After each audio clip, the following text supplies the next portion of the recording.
সমগ্র বাংলাদেশে মানুষ যে বিদ্যুতের কষ্ট পাচ্ছেন, আমি আন্তরিকভাবে তার জন্য দুঃখ প্রকাশ করছি। বিভিন্নভাবে প্রায় ৩ লক্ষ কোটি টাকার বিভিন্নভাবে দেনা করে রেখে গিয়েছে বিদ্যুৎ সেক্টরে একমাত্র সেই ফ্যাসিবাদী সরকার। আমি জানি বিগত কিছুদিন যাবৎ সমগ্র বাংলাদেশে মানুষ গ্রামে গঞ্জে সব জায়গায় বাংলাদেশের মানুষ, অনেক জায়গায় গ্রামে গঞ্জে বাংলাদেশের মানুষ, ক্ষেত্র বিশেষে মফস্বল শহরগুলোতে, উপজেলা জেলা শহরগুলোতে বাংলাদেশের মানুষ বিদ্যুতের কষ্ট পাচ্ছে। আমি জানি বাংলাদেশের বিভিন্ন এলাকায় মানুষ গ্যাসের কষ্ট পাচ্ছে, সিএনজি বলেন, এলপিজি বলেন, বিভিন্ন রকম গ্যাসের কষ্ট পাচ্ছে। প্রিয় ভাই বোনেরা, গ্যাস বাংলাদেশের একটি প্রাকৃতিক সম্পদ ছিল।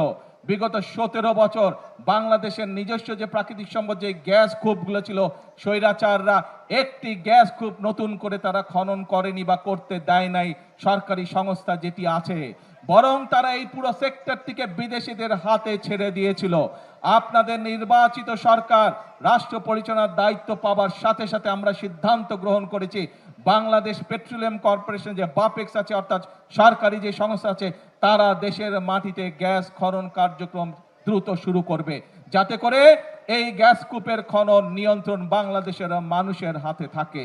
একইভাবে প্রিয় ভাই বোনেরা, এখন এই মূল্যবান গ্যাসের একটি বড় অংশ আমাদেরকে বিদেশ থেকে নিয়ে আসতে হয়, যেই জাহাজের মাধ্যমে নিয়ে এসে যেই স্টোরেজের মধ্যে রাখতে হয়, সেই স্টোরেজের ব্যবস্থা মাত্র 2টি করে গিয়েছে 15 বছরে সেই ফ্যাসিবাদ। তাও তারা এমন ভাবে করে গিয়েছে যাতে তাদের লোকজন সেই সুবিধা পায়। বিগত অন্তর্বর্তীকালীন সরকারের সময় একটি ব্যবস্থা নেওয়া হয়েছিল আরেকটি জাহাজের, কিন্তু অন্তর্বর্তীকালীন সরকার সেটিকে ক্যান্সেল করে দিয়ে গিয়েছে, যার ফলে আজকে দুইটি জাহাজের একটিতে হঠাৎ করে দুর্ঘটনা ঘটে যাওয়ার কারণে আজকে গ্যাসের এই সমস্যা দেখা দিয়েছে। আমরা এর মধ্যে এই কারিগরি ত্রুটি সারানো হয়েছে। আমি আশা করি ইনশাআল্লাহ আল্লাহর রহমত থাকলে আগামী কয়েকদিনের মধ্যে এই সমস্যা অনেকাংশে, গ্যাসের সমস্যা কমে আসবে।